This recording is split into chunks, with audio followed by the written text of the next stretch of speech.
এই মুহূর্তের big breaking news. দিল্লির মুখ্যমন্ত্রী অরবিন্দ কেজরিওয়ালের গ্রেপ্তারির পর বিরাট বড় পদক্ষেপ গ্রহণ করলেন বাংলার মুখ্যমন্ত্রী মমতা বন্দ্যোপাধ্যায়।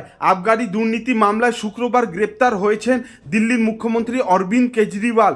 এরপরে প্রতিবাদে মুখ খুললেন বাংলার মুখ্যমন্ত্রী তথা তৃণমূল সুপ্রিমো মমতা বন্দ্যোপাধ্যায়। শুক্রবার সকালে এক্স মাধ্যমে কেন্দ্রের শাসক দল বিজেপির বিরুদ্ধে কার্যত ক্ষোভ প্রকাশ করেছেন মমতা।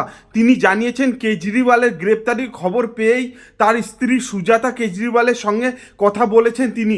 তাদের পরিবারের পাশে দাঁড়ানোর বার্তা দিয়েছেন তিনি। মমতার দাবি, বারবার বিরোধী দলের মুখ্যমন্ত্রীদের নিশানা করা হচ্ছে ও গ্রেপ্তার করা হচ্ছে। উল্লেখ্য, কিছুদিন আগেই অপর একটি মামলায় ঝাড়খণ্ডের মুখ্যমন্ত্রী থাকাকালীন গ্রেপ্তার হয়েছেন হেমন্ত সোরেন।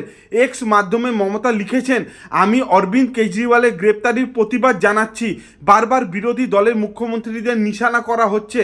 আর অন্যদিকে সিবিআই ইডির মামলায় অভিযুক্ত হওয়া সত্ত্বেও কেউ কেউ তাদের দুষ্কর্ম চালিয়ে যাচ্ছে। বিশেষত বিজেপিতে যোগ দিলেই ছাড় পেয়ে যাচ্ছে তারা। গণতন্ত্রের ওপর আক্রমণ করা হচ্ছে বলে মন্তব্য করেছেন মমতা। একই সঙ্গে মমতা জানিয়েছেন, ইন্ডিয়া জোটের সদস্যরা শুক্রবারই নির্বাচন কমিশনে যাচ্ছেন। বিরোধী দলের নেতাদের যেভাবে গ্রেপ্তার করা হচ্ছে তার প্রতিবাদ জানাতেই রাজনৈতিক দলের সদস্যরা যাবেন বলে জানিয়েছেন মুখ্যমন্ত্রী। তৃণমূলের তরফ থেকে প্রতিনিধি হিসেবে উপস্থিত থাকবেন ডেরেক ও ব্রায়ন ও নদিমুল হক।